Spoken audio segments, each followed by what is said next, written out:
तो भाइयों, one piece की ओरिजिनल स्टोरी में अपना पायरेट किंग गोल्डी रॉजर का एग्जीक्यूशन हो गया, जिसके बाद न्यू पायरेट्स का एरा शुरू हुआ। पर क्या हो अगर गोल्डी रॉजर कभी मरता ही नहीं, जिससे फिर वन पीस की स्टोरी चेंज हो जाती। आज इसके बारे में बताऊंगा, तो अब समझ जाओ ये वीडियो कितनी ज्यादा इंटरेस्टिंग होने वाली है। लास्ट तक जरूर देखना। चलिए शुरू करते हैं और रॉजर की फाइट ब्लैकबीयर्ड से करवाते हैं। पर उससे पहले मेरे चैनल का सब्सक्राइब रेशियो देखो कितना खराब है, जिससे आप सही करवा सकते हो चैनल को सब्सक्राइब करके। तो बात ऐसी है, रॉजर को एक इनक्योरेबल बीमारी थी, जिसके कारण से रॉजर अंदर से ही वीक हो रहा था। और इसने जब लाफ टेल पे जाके वन पीस को ढूंढ लिया, तो अपने क्रू को डिस्बैंड कर दिया और चला गया अपनी लवर पोर्टगस डी रफ के पास। फिर लास्ट में इसने खुद को ही मरीन को सरेंडर कर दिया और फिर मरीन रॉजर का एग्जीक्यूशन इसके ही होम टाउन लॉक टाउन में करने लगे, जहाँ पे रॉजर एग्जीक्यूशन प्लेटफॉर्म पे आ गया और अपनी स्पीच देता है, जिससे सबके मन में जोश आ जाता है। और जब एग्जीक्यूशनर रॉजर को मारने वाले ही होते हैं कि इतने में 2 गनशॉट की आवाज आती है, जिसे सुनते ही सब शॉक्ड हो जाते हैं। ये अचानक से क्या हो गया? तो सब फिर रॉजर की तरफ देखते हैं। यहाँ पे जो 2 एग्जीक्यूशनर थे वो नीचे गिर गए थे, क्योंकि दोनों को किसी ने गोली से मार दिया होता है। जिसके बाद तब किसी की आवाज आती है, मिशन चालू करो और रॉजर को बचाओ। फिर हम देखते हैं जो बहुत से लोग आ रखे थे, उनमें से रॉजर पायरेट्स बाहर आती है और जो भी वर्ल्ड गवर्नमेंट के लोग यहाँ पे मौजूद थे, जिसमें मरीन सिफरपोल होंगे, उनसे फाइट शुरू कर देते हैं और वहाँ पे भगदड़ मच जाती है। और तब हम देखते हैं सिल्वर रेली और स्कूपर गैबन रॉजर के पास जाने लगते हैं, पर तभी वहाँ पे जो एडमिरल थे वो आ जाते हैं। और फिर हम देखते हैं रेली और गैबन एडमिरल से फाइट शुरू कर देते हैं, पर रॉजर तो फिर भी बंधा हुआ था एग्जीक्यूशन प्लेटफॉर्म पे और जो कुछ भी हो रहा था ये अपनी आंखों से देख रहा था। जितने में हम देखते हैं बगी धीरे धीरे से चुपके से रॉजर के पास जा रहा होता है अपने डेल फ्रूट की पावर को यूज करके, और ये रॉजर के पास पहुंच भी जाता है और रॉजर की चेन्स को खोलने की कोशिश करता है। पर तभी बगी के पीछे से कोई आता है और बोलता है, बच्चे तुझे पता है तू ये क्या कर रहा है? जो सुनते ही बगी डरते हुए पीछे देखता है, जिसके सामने खड़ा होता है vice admiral monkey D garb, जो बगी की तरफ एक पंच मारने वाला ही होता है कि इतने में शैंक्स गार्ब के पीछे से आके अपनी स्वॉर्ड को गार्ब की पीठ में मार देता है। जिसपे बगी बोलता है, शैंक्स ये तूने क्या करा? ये गार्ब ने तो हमारे कैप्टन को बचाया है। तो हम देखते हैं गार्ब ने अपने पंच से रॉजर की चेन्स को तोड़ दिया है। फिर गार्ब अपने एक हाथ को पीछे करके शैंक्स की स्वॉर्ड को अपनी पीठ पे से निकाल के शैंक्स की तरफ घूर के देखता है और बोलता है, बच्चे तुझे अभी मैं माफ कर रहा हूँ, अगली बार ये गलती मत करियो। और दोनों चुपचाप रॉजर को साथ में लेके निकल जाओ। जिसके बाद गार्ब एग्जीक्यूशन प्लेटफॉर्म से नीचे जाता है और रॉजर पायरेट के दूसरे मेंबर से फाइट शुरू कर देता है। जितने में बगी चिल्ला के बोलता है, अपने pirate king Goldie Roger free हो गए हैं। जिसके बाद सब फाइट रोक के एग्जीक्यूशन प्लेटफॉर्म की तरफ देखते हैं। फिर रॉजर जो अब चेन से फ्री हो चुका था खड़ा होता है और बोलता है, रॉजर पायरेट के सारे मेंबर भागो यहाँ से। फिर ये सुनते ही रॉजर पायरेट के सारे मेंबर फाइट को बंद करके लॉकडाउन से भागने लगते हैं। जिसपे जो भी उस टाइम पे एडमिरल थे वो बोलते हैं, किसी को भागने मत देना, कुछ भी हो जाए गोल्ड रॉजर को पकड़ना है। फिर लॉकडाउन से भागम भाग शुरू हो जाती है, पर मरीन और सिफरपोल वाले रॉजर पायरेट के किसी भी मेंबर को पकड़ नहीं पाते। फिर जाके रॉजर पायरेट के मेंबर भाग के एक आइलैंड पे जाते हैं, जहाँ पे इनका पूरा क्रू फिर से मिलता है। और फिर रेली गैबन क्रोकस रॉजर के पास जाते हैं, जिनसे मिलकर रॉजर बोलता है, तुम सबने मुझे बचाया क्यों? जिसपे गैबन बोलता है, कैप्टन हमारे होते हुए हम आपको मरने नहीं दे सकते। जिसपे रॉजर बोलता है, मुझे बचाने का कोई फायदा नहीं है, मैं तो कुछ ही दिनों में मरने वाला हूँ। तो क्रोकस बोलता है, कैप्टन आपको कुछ भी नहीं होने वाला, मैंने आपकी बीमारी को ठीक करने का तरीका ढूंढ लिया है। जो सुनते ही रॉजर चौंकते हुए क्रोकस से बोलता है, तूने ही मुझे बोला था मेरी बीमारी ठीक नहीं हो सकती, तो अब मैं कैसे ठीक हो जाऊंगा? जिसपे रेली बोलता है, कैप्टन जब आपने अपने क्रू को डिसबैंड कर दिया था, तो उसके बाद हमने हार नहीं मानी और आपको ठीक करने के लिए हमने वर्ल्ड घूमा और हमेशा आप पे नजर रखी, ताकि हमारी भाभी जी के साथ अब मजे में रह सके। और लास्ट में हमने आपकी बीमारी को ठीक करने का तरीका भी ढूंढ लिया, पर तब तक आपने खुद को सरेंडर कर दिया, इसलिए हमें आपको बचाना पड़ा, जिसमें हम कामयाब हो गए। और बाकी बात रही आप ठीक कैसे हो गए, तो जब हम वर्ल्ड में आपकी बीमारी को ठीक करने के लिए घूम रहे थे, तो हमें एक साइंटिस्ट मिला जिसका नाम है विंस्मोक जज, जिसको जब हमने आपकी बीमारी के बारे में बताया, तो उसने बताया कि आपको बस एक ही इंसान ठीक कर सकता है, और वो है वेगापंक, जो पहले विंस्मोक जज के साथ में मैड साइंटिस्ट ग्रुप में था, जहाँ पे कुछ साइंटिस्ट ने मिलके एक ऐसी चीज बनाई जिससे किसी भी बीमारी को ठीक कर सकते हैं, पर बस एक बार ही उसका यूज हो सकता है। और वो चीज अभी वेगापंक के पास है, पर इसमें एक दिक्कत है, वेगापंक वर्ल्ड गवर्नमेंट के साथ काम कर रहा है पंक हैजार्ड पे। तो अब कैप्टन हमें पंक हैजार्ड पे चलना है उस वेगापंक से मिलने। जो सब सुनने के बाद रॉजर बोलता है, ये सब तो ठीक है, पर ये जो वेगापंक है अगर वर्ल्ड गवर्नमेंट के साथ है तो इसे सिक्योरिटी दी होगी वर्ल्ड गवर्नमेंट ने, उससे कैसे बचेंगे। इस पे क्रोकस बोलता है उसकी दिक्कत मत लो कैप्टन, वेगापंक से मिलने बस आप और रेली जाओगे और वहाँ की सिक्योरिटी को चकमा देने का काम रेली पे छोड़ दो। तो अब रॉजर मान जाता है, अपने क्रू के सारे मेंबर से फिर से मिलता है और रेली के साथ पंक हैजार्ड पे चला जाता है, जहाँ पे रेली कुछ करता है जिससे वहाँ की सिक्योरिटी को चकमा देके वेगापंक के पास चले जाते हैं, जहाँ पे वेगापंक रॉजर को देख के खुश हो जाता है और बोलता है मेरे को लग ही रहा था कुछ मेहमान आ रहे हैं मेरे से मिलने, पर मैंने ये नहीं सोचा था वो खुद पायरेट किंग गोल्डी रॉजर होगा। तो रॉजर अपना रियल नाम वेगापंक के मुंह से सुन के शॉक्ड हो जाता है, क्योंकि वर्ल्ड गवर्नमेंट ने रॉजर की बाउंटी पोस्टर पे गोल्ड रॉजर लिखा है। तो वेगापंक बोलता है इतना शौक मत हो, मुझे आपके बारे में बहुत कुछ पता है और आप यहाँ पे क्यों आए हो वो भी, चलो मेरे साथ आपकी बीमारी को ठीक करने का तरीका बताता हूँ। फिर जाके वेगापंक रॉजर और रेली को लेके पंक हैजार्ड वाली लैब के अंदर चला जाता है। यहाँ पे एक ट्यूब बना हुआ था जिसके आसपास बहुत बड़ी बड़ी मशीन लगी थी और वेगापंक बोलता है रॉजर आपको इस ट्यूब में जाना है और कम से कम 24 साल लगेंगे इसमें आपको ठीक होने के लिए, बाकी इसमें जब तक आप रहोगे आपकी एज नहीं बढ़ेगी और ये जो बड़ी सी मशीन आप देख रहे हो वो आपके अंदर की सारी बीमारी ठीक कर देगी। तो रॉजर ये सुन के मना कर देता है मैं नहीं करने वाला ऐसा कुछ। तो रेली बोलता है कैप्टन आप मना मत करो, यहाँ तक पहुँचने में हमने बहुत मेहनत करी है और अब आपको ठीक होना ही पड़ेगा, आपको मेरी कसम। जिसपे रॉजर मजबूर हो जाता है और ट्यूब में जाने के लिए रेडी हो जाता है और जाते जाते रेली को बोलता है अपने सारे क्रू मेंबर का ख्याल रखियो और वेगापंक जरा ये बता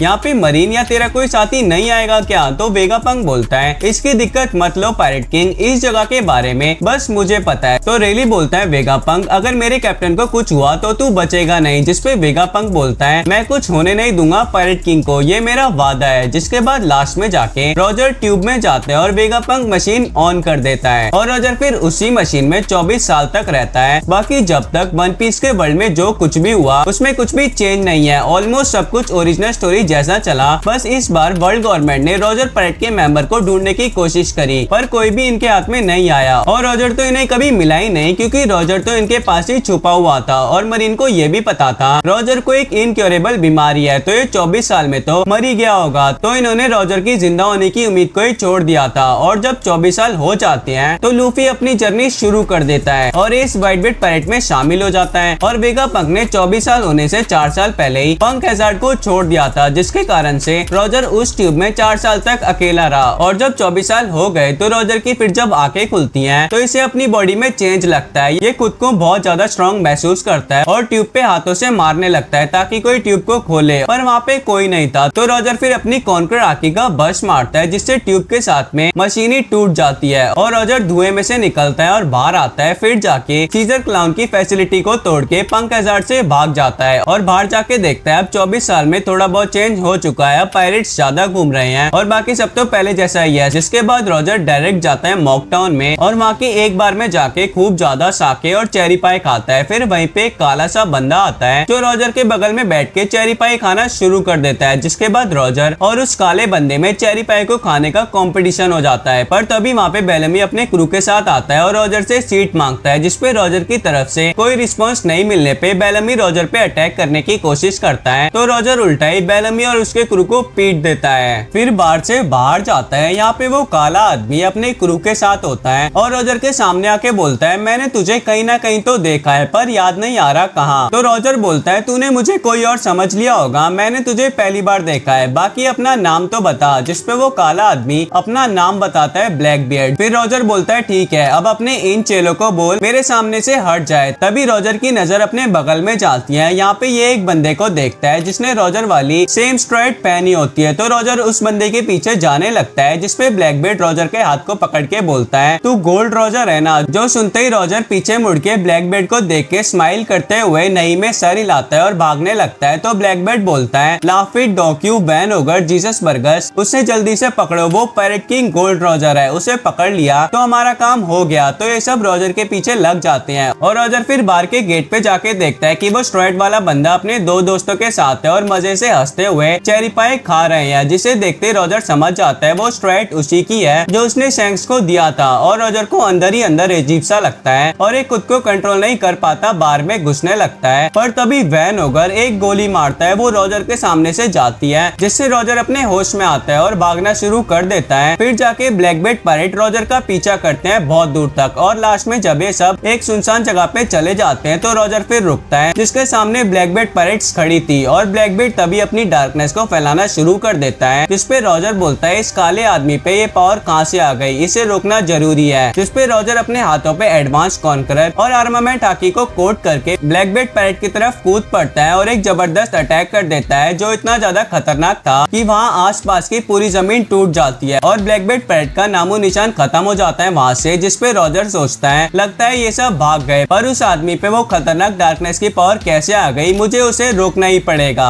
और फिर आगे बढ़ने लगता है कि इतने में एक स्वॉर्ड दूर से आती हुई रॉजर को दिखती है उसकी तरफ, जो जैसे ही रॉजर के पास में आती है रॉजर उसे पकड़ लेता है और जब उस स्वॉर्ड को देखता है तो वो तो उसी की स्वॉर्ड थी, एस। और तभी एक आवाज आती है कैप्टन आपकी स्वॉर्ड आपको याद कर रही थी इतने दिनों से। जिसपे रॉजर बोलता है और तूने मुझे याद करा मेरे राइट हैंड मैन सिल्वर रेली। तो फिर जाके रेली रॉजर के सामने आता है और दोनों एक दूसरे को देख के खुश हो जाते हैं, फिर साथ में साबाउडी चले जाते हैं। बाकी इसी बीच में लूफी अपने क्रू के साथ ट्रेवल करता है और अलग अलग जगह जाता है और ब्लैकबीट जो रॉजर के अटैक से बच गया था वैनओवर के कारण वो एस को पकड़ के मरीन को दे देता है और वॉरलॉर्ड बन जाता है। बाकी रॉजर सिल्वर रेली के साथ मिलने के बाद देखता है कि सिल्वर रेली तो बुढ़ा हो गया है पर ये अभी भी जवान है और रॉजर बाकी सबके बारे में खबर लेता है। तो रेली फिर रॉजर को सबके बारे में बताता है कि क्रोकस एक वेल के मुंह में रहता है, कूपर कैबन एल्बाफ में और उसका अब एक बच्चा भी है, शैंक्स और बगी ने खुद के पैरेट क्रू बना लिए हैं और व्हाइटबीड अभी भी सी पे रूल करता है और सबको लगता है पैरेट किंग मर गया।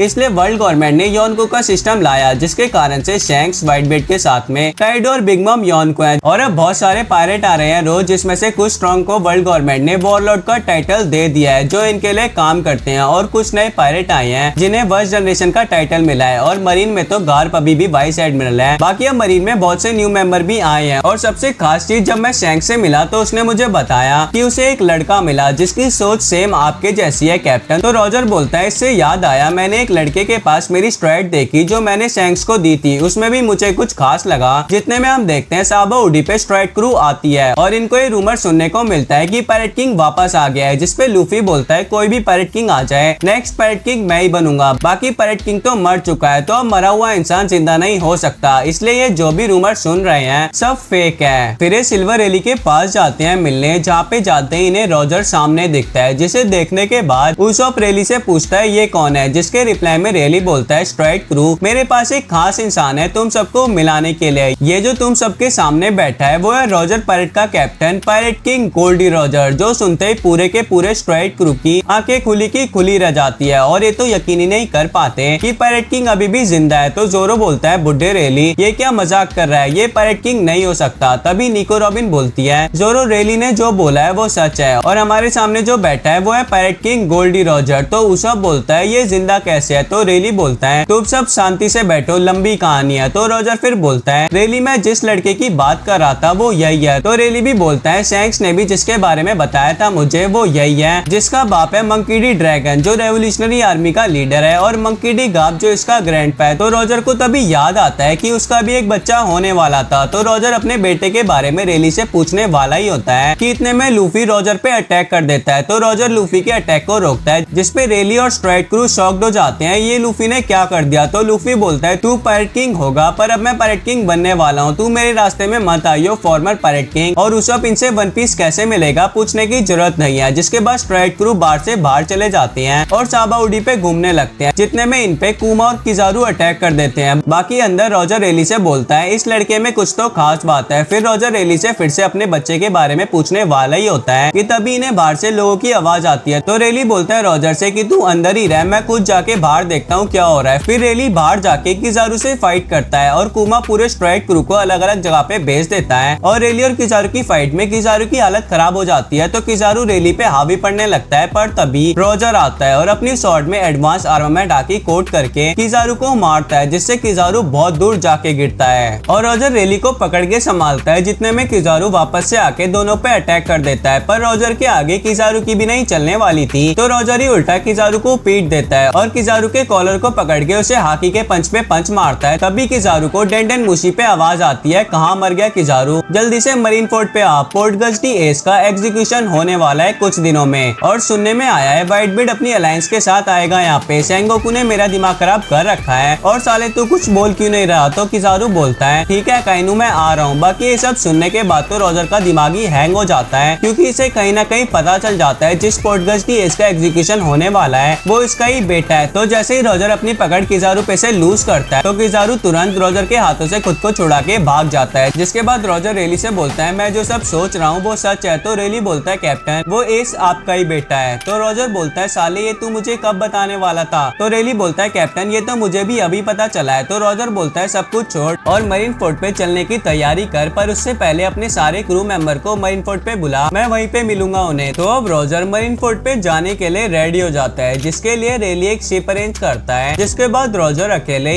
इम्पेल डाउन के नियर कोस्ट से एक सीक्रेट रूट के जरिए मरीन फोर्ट पहुंचता है। पर उस वक्त वॉर ऑलरेडी चल रही होती है। लूफी, व्हाइट बेट पायरेट्स, मरीन एडमिरल्स सभी लड़ाई कर रहे होते हैं और लूफी ने इसी बीच में एस को फ्री कर लिया होता है। पर अकाइनू एस को भड़काता है। पर तभी रॉजर वॉर में फाइनली एंट्री लेता है एक कॉन्कराकी बस के साथ जो मरीन फोर्ट का स्काई तोड़ देता है, जिससे सब शॉक्ड हो जाते हैं और सेनगोकू अनाउंस करता है पायरेट किंग गोल्डी रॉजर वापस आ गया है। जिसे सुनते ही पूरा वन पीस वर्ल्ड में तहलका मच जाता है और रॉजर चिल्लाता है एस। तो एस देखता है उसके सामने रॉजर खड़ा है और धीरे धीरे करके एस की आंखों में आंसू आने लगते हैं और एस बोलता है डैड। तो रॉजर फिर अकाइनू के एक मैग्मा पंच को ब्लॉक करता है और अपनी स्वॉर्ड पे एडवांस कॉन्करर और आर्मामेंट हाकी को कोट करके मारता है जिससे अकाइनू दूर जाके गिरता है। पर तभी ब्लैक बेल्ट जो इम्पेल डाउन से लाए हुए अपने न्यू साथी के साथ चुपके वॉर को ऑब्जर्व कर रहा था वो स्नीक अटैक करता है रॉजर पे डार्कनेस से और रॉजर को अपने वॉइड में फंसा लेता है और एस को अपने ग्रेविटेशनल फोर्स से पास में खींच के जैसे ही एस को टच करता है एस अपनी डेल फ्रूट की पावर को लूज कर देता है और फिर वैन ओगर एस को एक हेडशॉट मारता है और एस की फिर वहीं खड़े खड़े ब्लैक बेल्ट के हाथों में मौत हो जाती है और रॉजर के सामने ही उसका बेटा मर जाता है। तो रॉजर चीखने चिल्लाने लगता है और फिर ब्लैक बेल्ट एस को रॉजर के पास में लेके आता है और एस को रॉजर की बाहों में गिरा देता है। तब जाके ब्लैक बेल्ट बोलता है मेरा बदला पूरा हुआ और जोर जोर से हंसने लगता है। पर रॉजर अब अपने गुस्से की लिमिट को क्रॉस कर चुका था तो ये एक बहुत ही ज्यादा खतरनाक हाकी का बस्ट मारता है और ब्लैक बेल्ट पे कूद पड़ता है और ब्लैक बेल्ट को फिर अपने पंच पे पंच एडवांस कॉन्करर और आर्मामेंट हाकी कोट करके मारता है और बोलता है तूने इसको क्यों मारा, इसने तेरा क्या बिगाड़ा है। तो ब्लैक बेल्ट बोलता है तूने मेरे बाप रॉक डी जिबेक को मारा है तो मैंने तेरे बेटे को मार दिया। जिसपे रॉजर बोलता है तू जिबेक का बेटा है तभी मैं सोचूं जो पावर जिबेक के पास थी तेरे पास कैसे आई। तुझे तो जब तू मुझे उस दिन मिला था उसी दिन मार देना चाहिए था, अब तू गया मेरे हाथों से। और तभी सेनगोकू ये अनाउंस करता है सारे मरीन सबको छोड़ के रॉजर को पकड़ो और फिर ब्रॉडकास्ट पे रॉजर को दिखाते हैं जो ब्लैक बेल्ट को पीट रहा होता है और फिर हम देखते हैं काइनू ने इन सब चीजों का फायदा उठा के लूफी का डोनट बना दिया था और जब लूफी मर गया था तो फिर वहीं पे रॉजर को लूफी की ड्रम ऑफ लिबरेशन की हार्ट बीट सुनाई देती है जो सुनते ही रॉजर ब्लैक बेल्ट को मारना बंद कर देता है और लूफी की तरफ देखता है और हम फिर देखते हैं लूफी अपने गियर 5 को ही अवेकन कर लेता है मरीन फोर्ट पे जिसे देखते ही रॉजर बोलता है जॉय बॉय।